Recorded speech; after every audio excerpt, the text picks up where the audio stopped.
abayumbe baduteguriye iki kintu cy'amasengesho Imana mu ijuru komite yanyu guhera ku rutonde kuri liste n'ubuyobozi bwanyu Imana mu ijuru ibamugisha. Iki kintu ni cyiza cyane ku rwego mudashobora kubitahura, ariko ni cyiza cyane iyo abantu bahuye bagasenga Imana baba bibikira ubutunzi bazasarura ejo mu gihe bataha basenga Imana. Amen. Iyo ufashe igihe ugasenga icyo kintu nicyo uzasarura mu gihe wowe utaha usenga, kuko ntabwo tuzahorana bino bihe. Iki gihe cyo gusenga muri ntabwo tuzabibona. Abisi turi muri bino bihugu tumaze nko kubibona, hapana kubyumva. Abiwacu nibo bazababyumva, ariko twe tumaze kubibona, kuko twishyura ahantu iwacu ntitwishyuraga ahantu dusengera, dusenga ku masaha maze iwacu ntibyabagaho, twari ukuja mu ihuduma y'ukwezi kose. Ariko iyo ufashe igihe ugasenga uba usevinga ejo hawe kugira ngo hazagufashe. Amen. Congeyeho abayumbe, amen, abayumbe ni abantu batagira umupaka runaka, ntibagira itorero babarizwamo. Abayumbe ni abantu bajana ubutumwa, ni ujumbe. Iyo umuntu yiswe ujumbe ni posta y'Imana, kugira ngo tubyumve twese, ni posta y'Imana. Nimba ashaka gutuma akantu kanje hano kaje muri Ottawa, ndagashira hano hepfo ku iposta izakanjanira ikanjanire aho ndi gushake kuja. Amen. Iyo uri umuyumbe rero ugomba kumenya ko uri posta y'Imana, bitari muri adresse yawe y'ikanisa ubarizwamo. Simvuze ngo bagomba kuba mu makanisa, bagira amatorero, ariko umuyumbe usengera muri rusengero, n'usengera hirya hari, n'uvuye karigari kaba bene data, bose muri umuntu umwe, muri posta y'Imana. Imana izi gutuma mu gitondo ikagutuma na nimugoroba. Haleluya. Amen. Ariko birasaba ngo se posta yawe irakora cyangwa iri muri lockdown. Icyo ugomba kwibaza, se konti posta y'Imana irakora cyangwa ndi muri lockdown.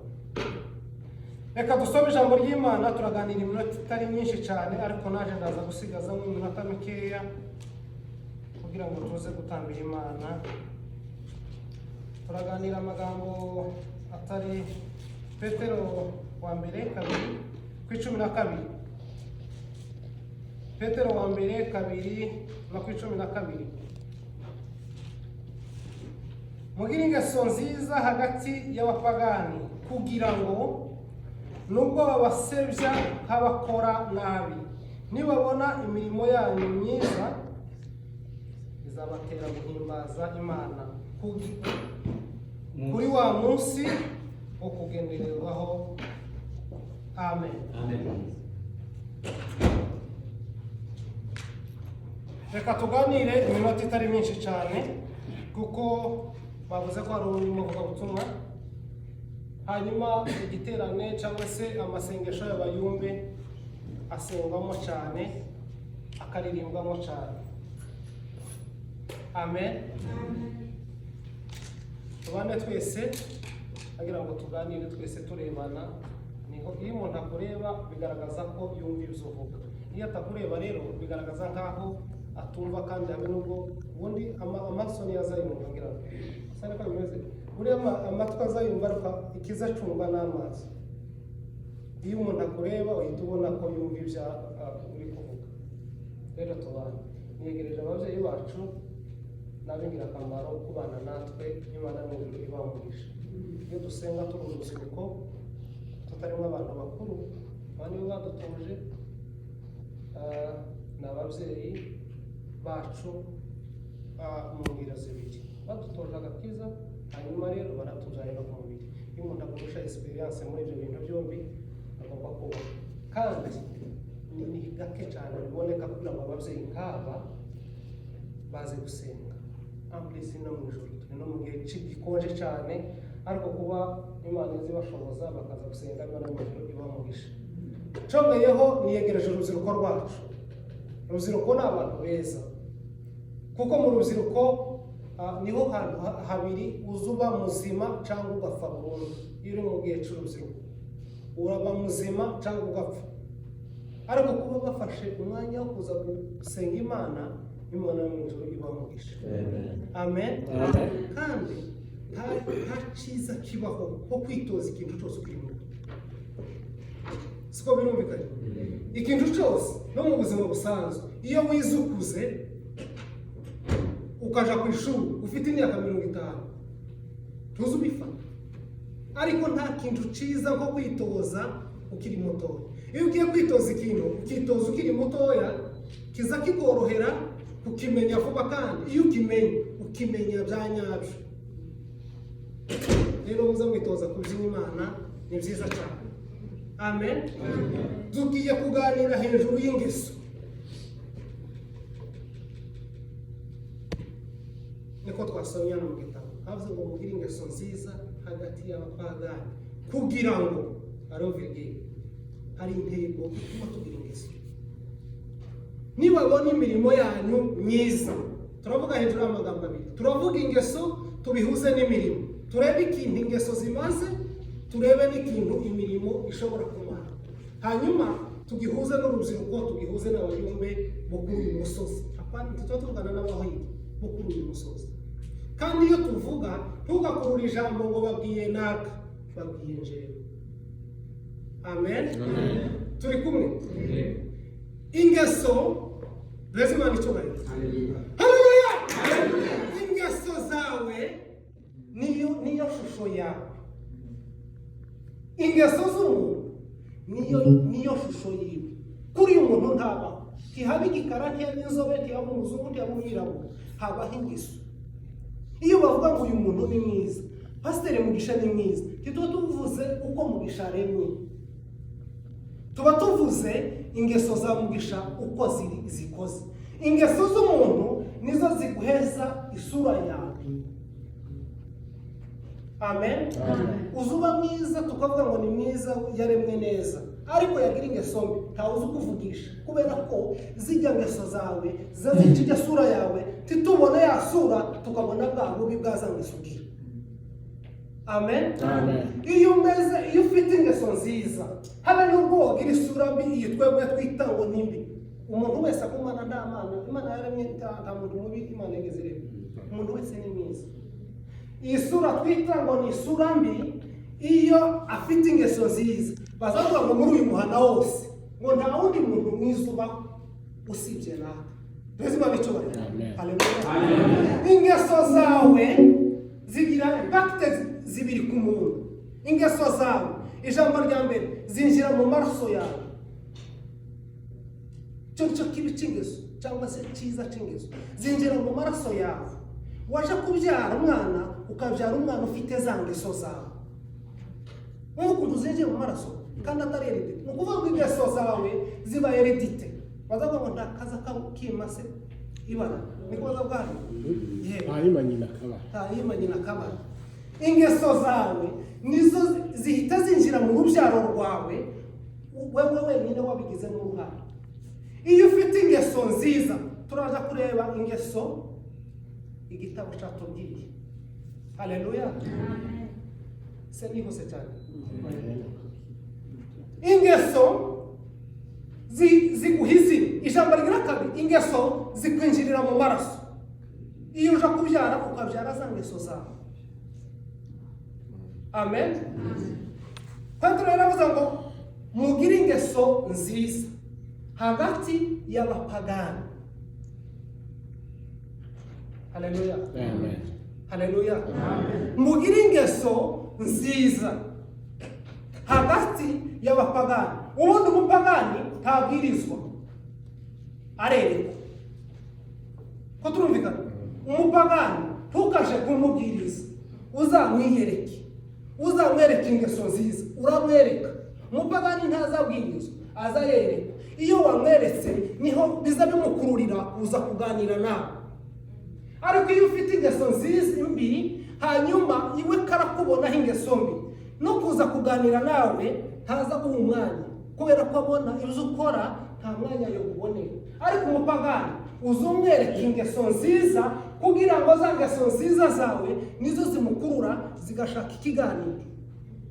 Rero ukabona igihe cyo kumubwira. Umupagani ntazabwirizwa mbere y'imirimo. Umupagani azabwirizwa ku bikorwa byawe, ku ngeso zawe, nizo zituma umuntu ushaka. Ariko iyo ufite ingeso mbi ntawe uzi ugukenera. Amen. Haleluya. Ingeso z'umuntu nizo zizazerekana neza umuntu uwo ari we. Haleluya. Haleluya.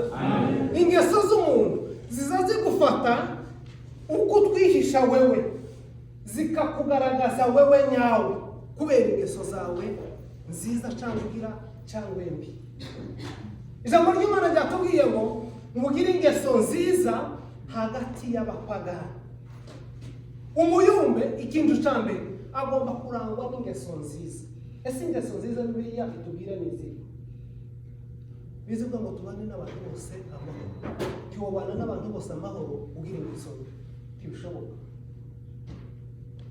Iwacu bakaza baje gushaka gushingira k'umuntu, bakavuga ngo bakakurangira umukobwa, akavuga ngo nugenda muri uriya rugo rwa runaka, ngo abana biwe ibyo ari byo byose ngo nabagire. Kandi iso ntarabona wa mukobwa wewe washimye cyangwa we wa muhungu we washimye, ariko kubera ko azi ingeso z'ababyeyi biwe agomba kuvuga ngo ruriya rugo rugomba kuvamo umugeni muzima.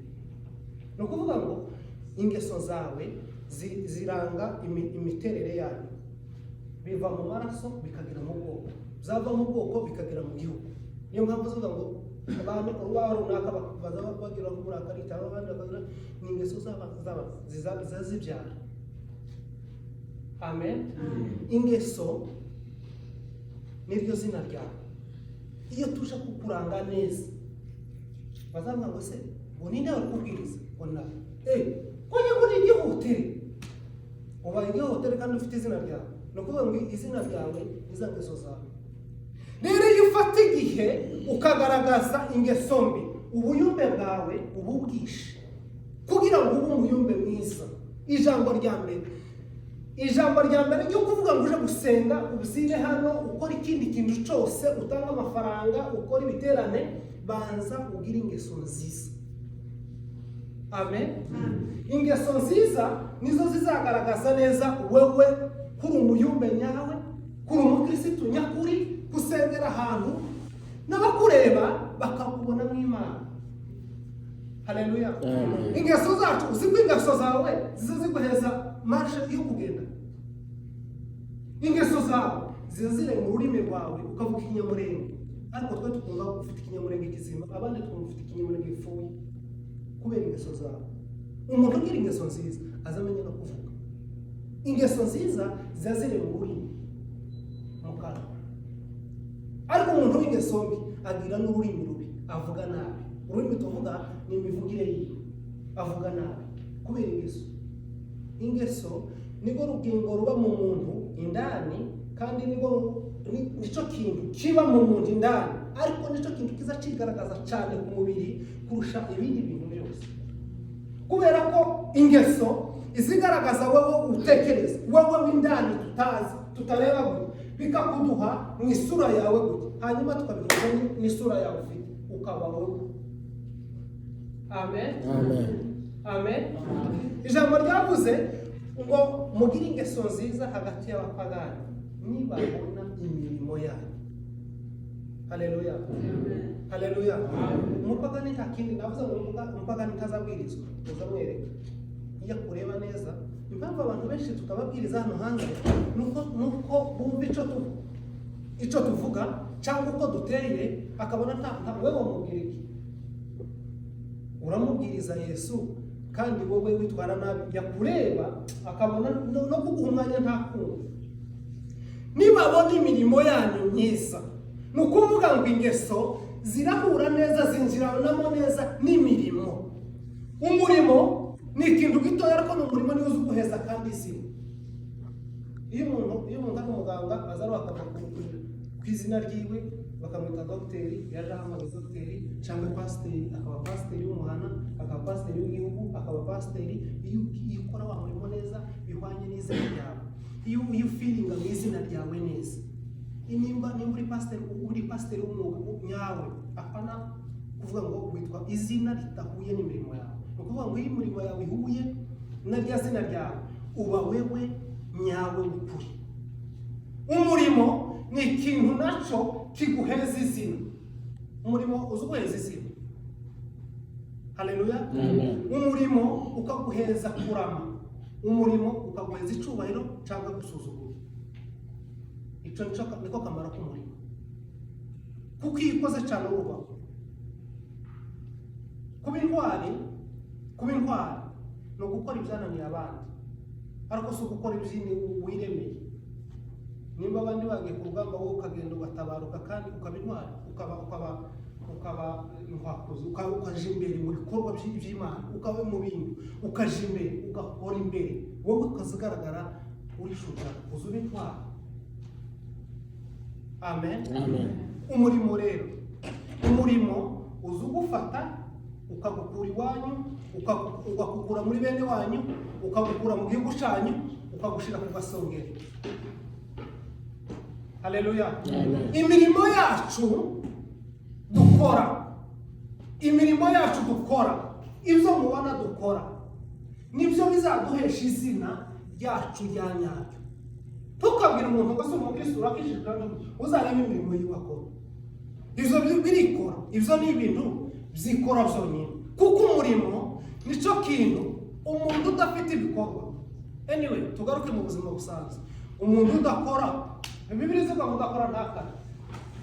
Ukurusha gukora akurusha ifaranga, ukurusha ifaranga akurusha ubuzima bwiza. Azagira ubuzima bwiza kubera ko afata igihe ciwe akora ari mu murimo. Haleluya. Amen. Umurimo wacu ni uzagaruka ukagaragaza neza ko twamenye Imana, twaje gusenga. Aya masaha dusenga ni amasaha abandi bawukura, kandi abandi uko bari mu kazi barinjiza ifaranga, ariko twebwe turi prive ziriya faranga, twebwe ngo reka tuze gusenga imbere y'Imana. Uyu murimo tuba twaje, uyu niwe murimo. Rero iyo tuwujije neza n'amazina yacu n'ingeso zacu, niho tuzakura twebwe umusaruro w'ibihe bibiri. Hari umusaruro turimo ubu nyine. Amen. Hakaba n'umusaruro w'iteka ryose. Nta handi tuwukura mu mirimo no mu ngeso. Amen. Tugire ingeso nziza hagati y'abapagani, tugire ingeso nziza. Daniyeli yari yaranyazwe, yari yarateswe, ariko aravuga ngo sinziyagurisha ikintu cyose. Haleluya. Daniyeli yagiriye imirimo myiza, yagiriye ingeso nziza mu bwami butari ubwabo, kandi afite kwiyandurisha uko yushaka kose. Kuko Daniyeli niwe wari ufite ubushobozi bwo kwitwara nabi uko yumva akeneye. Yari mu ifaranga, yari mu buzima bwiza, ariko yitwara neza, agira ingeso nziza, bituma Daniyeli amenyeka. Haleluya. Tugire imirimo myiza, tugire ingeso nziza. Iyo ufashe umurimo ukawuhuza n'ingeso zawe nziza, uba umuntu muzima utunganye Imana ibishaka. Imana muri iki gihe ntishaka kuvuga cyane, ishaka kubikora cyane neza. Haleluya. Aba bantu bose barashaka ngo tubabwirize, kandi tuzababwiriza duciye mu nzira zibiri. Uko iwacu bigeze twiganiraho n'umuvandimwe aho twiriwe, avuga ngo baduhaye ubutumwa badukoresheje umunyu, bakazana umunyu, kuvuga ngo bari abantu ni beza. Na Yesu, igihe cya Yesu niko bakora. Hari abenshi batakaza baza kwa Yesu kubera ibitangaza cyangwa kumva ibyo avuga, bakaza baza kubera imitsima, kuko yigeze kubabwira ngo ntabwo ari ijambo mwaje gushaka imigati, ni imitsima yabazanye, ni ukurya. Ariko rero tugire ingeso zacu nziza. Niba udafite n'ifaranga, udafite ubushobozi bwo gukoresha ifaranga kugira ngo bumve ugarure bari abantu, uzagaragaze ingeso zawe. Nugaragaza ingeso zawe nziza, bazareberaho ukuntu bakwigiraho kugira ngo bagukurure, hanyuma nibakwegeye ubone kubabwira ati iki kintu ni ukukemera no kukemera. Bakira ijambo ry'Imana.